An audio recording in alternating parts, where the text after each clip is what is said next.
பிரதமர் மோடிக்கு அமைதிக்கான நோபல் பரிசு. அமெரிக்காவில் உலகளாவிய கையெழுத்து இயக்கம்.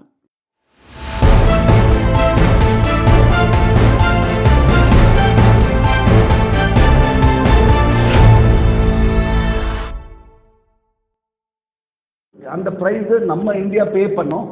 ஆனா என்ன பார்க்க வேண்டியது இருக்குன்னா, அவ்வளோ ஒரு முக்கியமான ஒரு ஸ்டெப்பை எடுத்துட்டு நம்ம சீஸ் ஃபயர்னு போயிட்டு போரை நிப்பாட்டிட்டு அதை ஒரு ஈகோ இல்லாம நம்ம அந்த போரை விட்டு நடந்து அமைதிக்கு வந்தோம். இந்த மாதிரி இது ஒரு செயல். இந்த மாதிரி 9 பாயிண்ட் நாங்க பார்க்கிறோம். எந்தெந்த லெவல் எந்தெந்த ஏரியாவில் பிரைம் மினிஸ்டர் மோடிஜிக்கு ரெக்கக்னிஷன் தேவை. இப்போ இந்தியாவை டிஜிட்டலைஸ் பண்ணி எல்லாத்தையுமே டிஜிட்டலைசேஷனுக்கு கொண்டு வரணும்னா அர்த்தம் என்னன்னா, ஒவ்வொரு ஆளையும் நம்ம ஒரு மனிதனா இப்ப நம்மளால பார்க்க முடியுது. மொத்தமா எந்த அளவுக்கு நம்ம எல்லாத்தையுமே நம்ம பாவர்ட்டியிலிருந்து தூக்க முடியுங்கிறத வச்சு அதை அப்படி நம்ம அந்த அந்த அந்த அந்த அந்த அந்த ஸ்ட்ரென்த் கொடுத்தது டிஜிட்டலைசேஷன்ல. இதே டிஜிட்டலைசேஷன் இப்போ மோடிஜி மற்ற நாட்டுக்கும் ஷேர் பண்றாரு, நம்ம இந்தியா ஷேர் பண்ணுது. அப்போ உலகத்துக்கு எந்த அளவுக்கு நம்ம ஒரு பாசிட்டிவ் இன்ஃப்ளூயன்ஸா இருக்கும். அதே சமயத்தில் இன்டர்நேஷனல் யோகா டேன்னு சொல்லி மோடிஜி அமைச்சர்ல இதுவரைக்கும் யுனைடெட் நேஷன்ல ஒரு தடவை கூடியும் இத்தனை நாடு சேர்ந்து ஒரே சமயத்தில் எஸ்ன்னு சொல்லி வந்தது இன்டர்நேஷனல் யோகா டே தவிர வேற எந்த இவெண்ட்டுமே இல்லை. அப்படி எல்லா நாட்டுக்கும் சேர்த்து இன்டர்நேஷனல் யோகா டே கொடுக்கும் போது நம்ம கல்ச்சரும் உள்ள போது, ஆனா யோகா மூலமா ஹெல்த் மட்டும் இல்லை, நல்ல மனசும் கரெக்டா வரணுங்கிற வச்சுதான் யோகா கொடுக்குது. இப்போ ஒரு அமெரிக்கால ஒரு மேகசின் இருக்கு, யோகா ஜேர்னல்னு ஒரு மேகசின் இருக்கு. அதுல என்ன பார்க்கறாங்கன்னா, சப்ஸ்கிரைபர்ஸை பார்க்கும்போது எல்லா மேகசின் கூட கம்பேர் பண்ணும்போது இந்த யோகா ஜேர்னல்ல படிக்கிறவங்களுக்கு இன்கம் கூட அப்படின்னு வருது. அப்படின்னா என்ன அர்த்தம்னா, யோகா பண்ணும்போது நல்ல மனசோட பண்ணும்போது நல்லபடியா அவங்க லைஃபையும் உண்டாக்குது, பெரிய மனசு கொடுக்குது அப்படின்னு இருக்கு. அப்போ அந்த யோகா நம்ம நாட்டுக்குரிய யோகா கொடுக்கும் போது நம்ம ராஜராஜ சோழன், நம்ம சோழ நாடு இந்தோனேஷியா வரைக்கும் இருக்கும்போது எதனால இன்னமும் நம்ம கல்ச்சர் அவங்க மேல தூக்கி வைக்கிறாங்கன்னா அதுக்குரிய பெனிஃபிட்னால, அந்த பெனிஃபிட் இருந்ததுனாலதான் இன்னும் நம்ம கல்ச்சர் அங்க நிக்குது. அதுவும் அன்பு மூலமா போன கல்ச்சர். இதே இப்போ நம்ம யோகா மூலமா நம்ம பண்றோம். அப்போ இன்டர்நேஷனல் யோகா டேங்கிறது ஒரு ஸ்டெப். யோகா எதுக்கு பண்றோம்?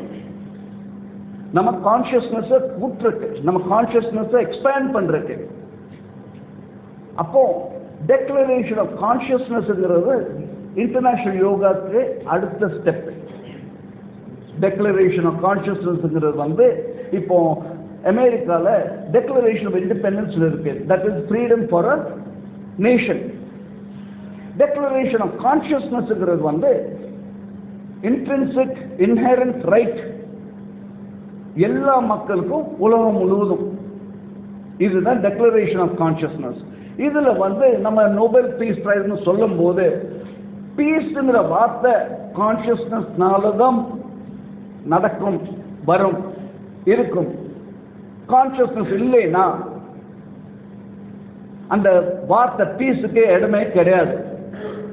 அதனால தான் இந்த டெக்ளரேஷன் ஆஃப் கான்ஷியஸ்னஸ்ங்கிறது வந்து பிரைம் மினிஸ்டர் மோடிஜியை நொபேல் பீஸ் பிரைஸ்க்கு நாங்கள் ரெக்கமெண்ட் பண்ணுறோம்.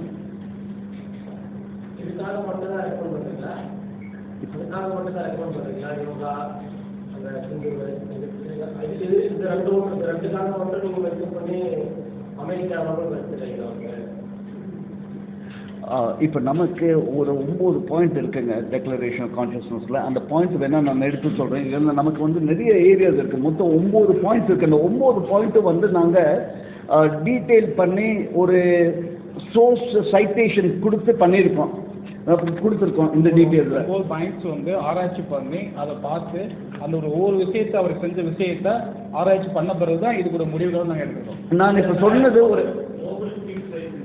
எஸ் இந்தியா மட்டும் இல்லை, ஒரு உலக நாடுகளில் அதுக்கான ஒரு அமைப்பாக பிரைம் மினிஸ்டர் மோடி மேல வந்து மிகப்பெரிய குற்றச்சாட்டுகள் வந்து இந்தியாவில் வந்து கண்டிப்பாக இருந்து மிக முக்கியமான குற்றச்சாட்டு கோதுரா ரயில் இருக்கு சம்பவத்தில் அவருடைய இன்வால்வ்மெண்ட் இருந்தது அப்படின்றது ஒரு மிக முக்கியமான குற்றச்சாட்டு. அப்படி இல்லைங்களே.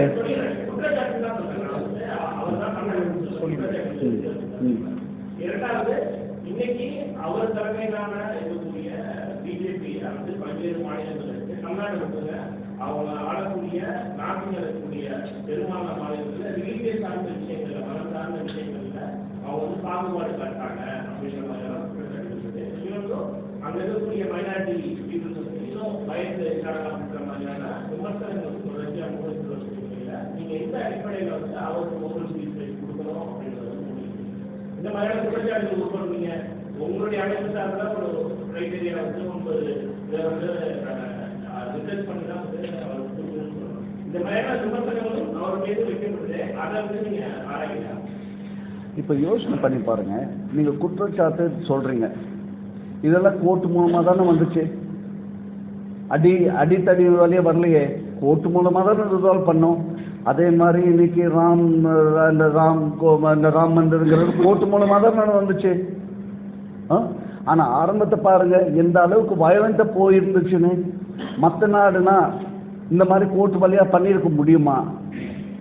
1. 2, கோர்ட்டே வந்து அப்சால்வ் பண்ணியிருக்கு. அப்போ குற்றச்சாட்டுன்னு திருப்பி சொல்றது கண்டெம்ட் தானே. என்னதான் இருந்தாலும் court has agreed. As the court has given its verdict. Now to say that this was a criminal thing, to mention this is contempt, because the court itself has basically mentioned this. So there's no place for anyone to mention this as a reason. Most important is we are a land of law and order, and all of whatever has been the objection or whatever has been, which is natural. We are democratic, so you will have your voice. So in your voice, you've utilized the court, and the court has given a verdict. No, he is not guilty. So if that is the case, then why bring it up at all? You cannot, as in democracy, bringing it up is contempt. So looking forward into the positives of what it is, we are looking at the net result. What is the net result? The net result is we have a leader who will inspire generations to come by way of his initiatives. Now, if for instance, when Prime Minister Modi is abroad, especially in Muslim majority nations, he is respected, he is loved. Why? Because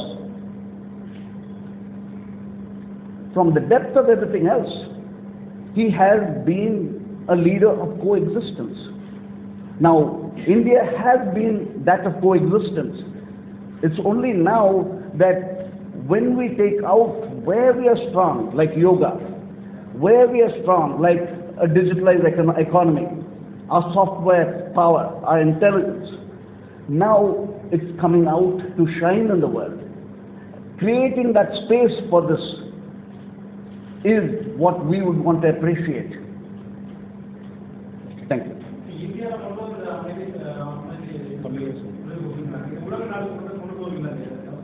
உலக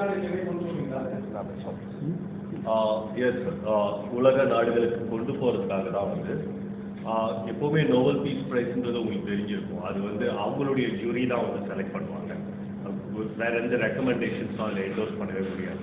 அதனால தான் நாங்கள் வந்து ஒரு டிஓசிஎம் declaration of கான்ஷியஸ்னஸ்ல ஒரு ஒரு ஒரு website மாதிரி வந்து கிரியேட் பண்ணி அதை வந்து அப்படியே க்ளவுடில் போட்டிருக்கோம். ஸோ இதில் யார் வந்து பார்த்தாலும் மோடியினுடைய இந்த மாதிரியான சாராம்சங்களுக்கு ஒத்து போகிறாங்கன்னா அவங்க நான் எனக்கு ஒத்து போகிறேன் அப்படின்னு சொல்லி ஒரு சின்ன ஃபார்மே அவங்க சப்மிட் பண்ணலாம். அதாவது அவங்களுடைய கருத்தை அதில் பதிவு பண்ணலாம்.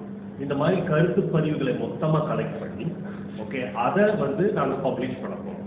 ஓகே, இத்தனை மக்கள் வந்து அவங்களுடைய கருத்துக்களை இப்படி பதிவு பண்ணியிருக்காங்க அப்படின்னு அதுக்காக தான் இதை எடுத்துருக்கோம்.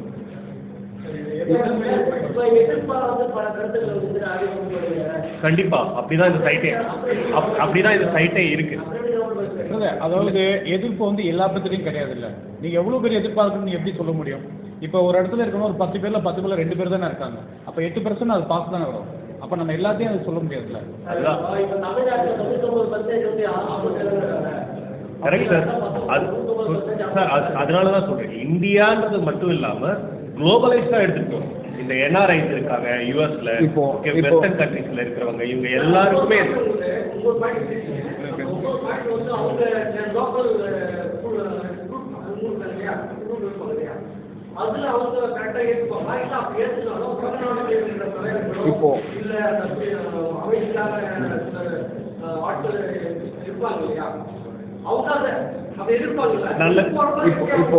இப்போ இப்போ இந்த நம்ம 9 பாயிண்ட் கான்ஷியஸ்னஸ்னு சொல்றோம்.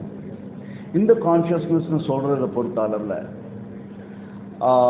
இது வந்து குளோபல்னு சொல்றது கூட தப்பு. நம்ம எல்லா மனிதனுக்கும் வேணுங்கிற ஒரு எண்ணம் எல்லா மனிதனும். இப்போ நான் வயலன்ஸ்னு சொல்கிறோம். நம்ம நாட்டில் நான் வயலன்ஸுங்கிறது வந்து ஒரு வே ஆஃப் லைஃப். மகாத்மா காந்தியை வந்து காந்திஜியை வந்து நம்ம இந்த நாட்டுக்கு இந்த நாட்டினோட ஃபவுண்டிங் ஃபாதர்னு ஏன் கூப்பிட்றோன்னா அஹிம்சானால. ஆனால் இந்த கான்செப்ட் ஆஃப் அஹிம்சா வந்து எல்லாத்துக்கும் புரியுது. மகாத்மா காந்திஜி இருக்கும்போது ரொம்ப பாப்புலரான லீடராக இருந்தார், ஏன்னா அஹிம்சாங்கிறதுனால. ஆனால் மற்ற நாட்டில் வந்து அஹிம்சாங்கிறது வந்து அந்த வார்த்தை அஹிம்சாங்கிறது வந்து ஒரு வார்த்தையாக தான் இருந்துச்சே தவிர ஒரு வே ஆஃப் லைஃபாக இல்லை. டெக்ளரேஷன் ஆஃப் கான்ஷியஸ்னஸ்ங்கிறது வந்து எல்லா மக்களையுமே நம்ம ரீச் பண்ணி இந்த பிரின்சிபிள் கொடுக்குறோம். முதல் பிரின்சிபல் 1 அஹிம்சா. 2 சின்ன பிள்ளைங்களை நம்ம பாதுகாக்கிறோம். எஜுகேஷன் எப்படி எஜுகேஷன் என்ன ஏது பார்க்குறோம். வெல்ஃபேர். 3 உமன்ஸ் ரைட்ஸ்னு சொல்கிறோம். இதெல்லாம் வந்து எல்லா மக்களுக்கும் எப்படியேப்பட்ட மனிதனுக்கும் தேவையானது தானே. 4 வயசானவங்களுக்கு மரியாதை கொடுக்குறோம். இந்த கான்செப்ட் வந்து நம்ம நாட்டில் இருக்கு, சைனாவில் இருக்கு, ஈஸ்டர்ன் பிலாசபியில் இருக்கு. வெஸ்டர்ன் பிலாசபியில் அவ்வளோ கிடையாது. அதே சமயத்தில் யூனிட்டின்னு சொல்றோம். எல்லா மனிதனும் ஒன்றுன்னு சொல்றோம். நீ எந்த சாமியை கும்பிடு, நம்ம ஒன்று தான். யூனிட்டி. அதே மாதிரி ஃப்ரீடம் ஆஃப் தாட். நான் சாமியை கும்பிடுவேன், எந்த சாமியை கும்பிடுறேன்னு எனக்கு இருக்கோ, நான் சாமியை கும்பிடவும் மாட்டேன், அது வந்து என்னோட ரைட். Freedom of thought. அதே சமயத்தில் எல்லா ஆர்கனைசேஷன்லையும் வந்து நம்ம சொல்கிறோம், எங்கெங்கே வந்து எல்லாம் சேர்ந்து வேலை பார்க்குறோமோ, கான்ஷியஸ்னஸோடு சேர்ந்து வேலை பார்க்குறோமோ, அது வந்து முக்கியம்னு. இந்த பாயிண்ட்ஸ் எல்லாம் வந்து யூனிவர்சல் பிரின்சிபிள்ஸ். அதே மாதிரி நம்ம எர்த் சொல்கிறோம், சஸ்டெயினபிலிட்டி, கிளைமேட் சேஞ்சுக்கு நம்ம எல்லாம் சேர்ந்து தான் நம்ம ஆக்ஷன் பண்ணணும். எங்கே கான்ஷியஸ்னஸ் இருக்கோ அங்கே சொல்யூஷன் இருக்கு. இப்போ ஆல்பர்ட் ஐன்ஸ்டைன் இருக்காரு. அவரோட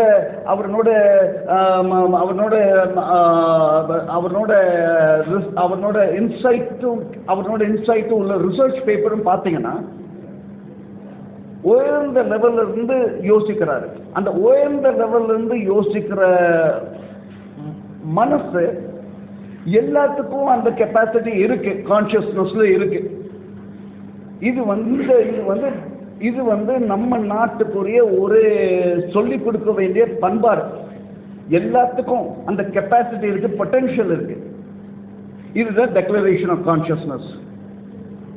எல்லாத்துக்கும், எல்லா மனிதனுக்கும் நம்ம ரீச் பண்றோம். அந்த கூட கொடுத்துட்டாங்க வந்து மாட்டு போய் சாப்பிடக்கூடாது, தடை போடுறீங்க. தேசியம் சொல்லி தடை போடுறாங்க எல்லா மாநிலங்களில். இப்போ நீங்கள் சொன்னீங்கல்ல எல்லாருமே ஃப்ரீடமாக இருக்கிறாங்க அப்படின்னு சொன்னீங்களா? எங்கே ஃப்ரீடமாக இருக்கணும்? இப்போ மக்கள் எங்கே ஃப்ரீடமாக இருக்கணும்? ஃப்ரீடமாக இருக்கணும் தான் இப்போ எங்கெல்லாம் பேசிகிட்டு இருக்கீங்க சார். பேசுறது இந்த சுதந்திரம் ஒன்று கிடையாது. பட் எல்லா இடத்துலையும் அப்படி கிடையாது. சாப்பாடு அது சாப்பாடு இது சாப்பாடுலாம் கிடையாது. ஒவ்வொரு விஷயத்திலும் ஒவ்வொருத்தவங்களுக்கு மாறி அப்படி எல்லாத்தையும் அவங்க சொல்லலை. இல்லை, ஒவ்வொரு விஷயத்துக்கும் ஒவ்வொரு என்ன சாப்பிடணும் நான் தான் முடிவு பண்ணுறேன். சரிங்களா? நீங்க என்ன சாப்பிடணும் நீங்க தான் முடிவு பண்ணுறேன். கரெக்ட். நான் என்ன கடவுளை கும்பிடணும், நான் என்ன ட்ரெஸ் பண்ணணும் நான் தான் முடிவு பண்ணுறேன். ஆமாம். அப்போ இந்த மாட்டுக்கறி பிரச்சனை, தேசியம் பிரச்சனை நிறைய இடத்துல வந்து தலித் சமுதாயத்தை தாக்கப்பட்டுக்கிறாங்க. கோவிலுக்குள்ள சர்ச்சுக்கு மேலே ஏறி சாமி கொடியாடுறாங்க. இப்போ இதெல்லாம் சுதந்திரமா? இதெல்லாம் உங்களோட சுதந்திரம் சொல்லுவாங்க. அப்படி இது வந்து நாங்கள் வந்து ஒரு இந்த நோக்கம் வந்து நோபல் பரிசுன்னு பேசியிருக்கோம். அதாவது காரணம் எங்களுடைய சொல்கிறேன் சார் சொல்கிறேன்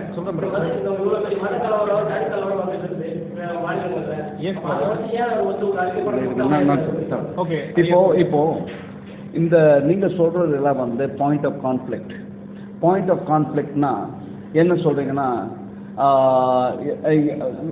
ஒவ்வொரு ஆளுக்கும் நம்ம ஒரு வே ஆஃப் லைஃப் இருக்கு, நான் ஒரு வே ஆஃப் லைஃப் இருக்கு. அந்த பாயிண்ட் ஆஃப் கான்ஃப்ளிக்ட்டை தான் அட்ரஸ் பண்ணுறதுக்கு டெக்ளரேஷன் ஆஃப் கான்ஷியஸ்னஸ் இருக்கு.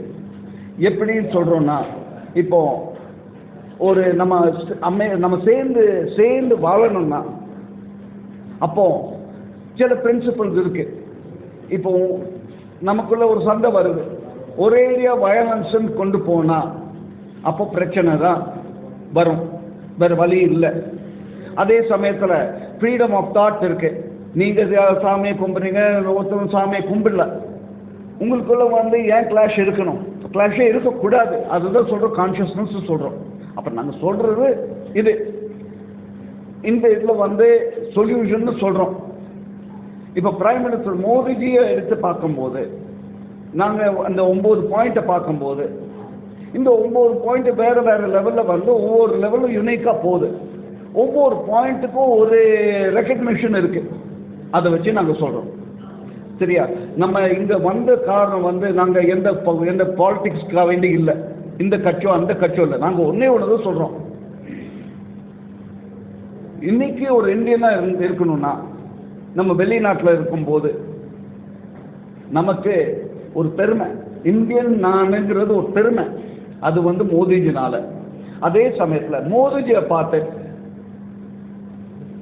லட்சக்கணக்கான யூத் ஜெனரேஷன்ஸ் டு கம் அவங்க இதை இன்ஸ்பயர் ஆகி அவங்க கூட கொஞ்சம் ஒரு நல்ல உலகத்தை உண்டாக்க முடியும்.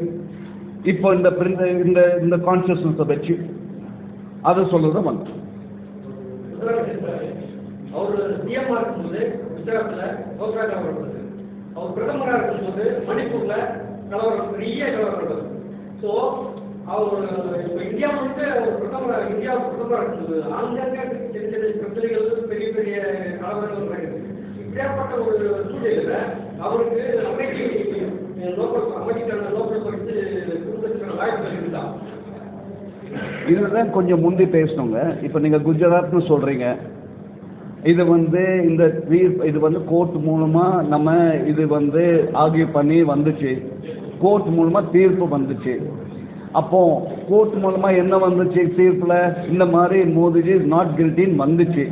அப்போ நீங்கள் இப்போ திருப்பி இதை எடுத்து சொல்கிறது இது வந்து இடமே இல்லையே. ஒன்று ரெண்டு ரெண்டு ரெண்டு ரெண்டு கொஞ்சம் கேளுங்க. ரெண்டாவது, இப்போ நம்ம நாடு எவ்வளோ பெரிய நாடு, என்ன பாப்புலேஷன், இந்த பாப்புலேஷனில் பர்சன்டேஜ் வைஸ் கால்குலேட் பண்ணுங்க. இந்த மாதிரி எந்த அக்யூசேஷனும் என்ன பெர்சன்டேஜில் வந்திருக்கு இந்த மாதிரி பிரச்சனைன்னு. இதே சமயத்தில் வேற எந்த நாட்டுக்கும் அது பெர்சன்டேஜ் எடுத்து பாருங்க எப்படி எந்த அளவுக்கு வருதுன்னு. நம்ம நாட்டில் இவ்வளோ நாள் நமக்கு இவ்வளோ பெரிய ஸ்டெபிலிட்டி ஆஃப் பீஸ் கிடைச்சது, அதை முதல் ரெக்கக்னைஸ் பண்ணணும். அந்த பாயிண்ட் ஆஃப் கான்ஃப்ளிக்ட்டுங்கிறது இருக்கும், எல்லா நாட்டிலையும் இருக்கும். ஆனால் நம்ம பாயிண்டில் வந்து பர்சன்டேஜ் ஆஃப் பாப்புலேஷன் வச்சு கால்குலேட் பண்ணிங்கன்னா உங்களுக்கு we have had relatively fantastic peace and tolerance and coexistence. தீர்ப்புகள் வந்து இங்கே கட்டிக்கலாம் சார் இந்தியாவில். ஆனால் சர்வதேச அளவில் அந்த தீர்ப்புகளை அவங்க ஏற்றுக்குவாங்களா? அதுங்க எப்படினாலும் நம்ம ஒரு பாலிட்டிக்ஸை பொறுத்த அளவில் வந்து உங்களுக்கு ஆயிரக்கணக்கான ஒரு அக்யூசேஷன் பண்ணிகிட்டே இருக்கலாம். ஆனால் அந்த அக்யூசேஷனுக்கு ஒரு பேஸ் இருக்கணும். அந்த அக்யூசேஷன் பண்ணாமல் தவிர பேஸ் இருக்கணும். பேஸ் இல்லாமல் வந்து அக்யூஸ் பண்ணுறது தப்பு இல்லை. நண்பர்களே நன்றி, உங்கள் அனைவருக்கும் நன்றி. தேங்க்யூ. Right, thank you. செய்திகளை உடனுக்குடன் தெரிந்து கொள்ள நம்ம வேதா நியூஸ் டைம்ஸ் சேனலை லைக் பண்ணுங்க, ஷேர் பண்ணுங்க, கமெண்ட் பண்ணுங்க, மறக்காம சப்ஸ்கிரைப் பண்ணுங்க. பக்கத்தில் இருக்க பெல் ஐகானையும் கிளிக் பண்ணுங்க. அப்பதான் நாங்க போடுற வீடியோஸ் உங்களுக்கு நோட்டிபிகேஷன்ல வரும்.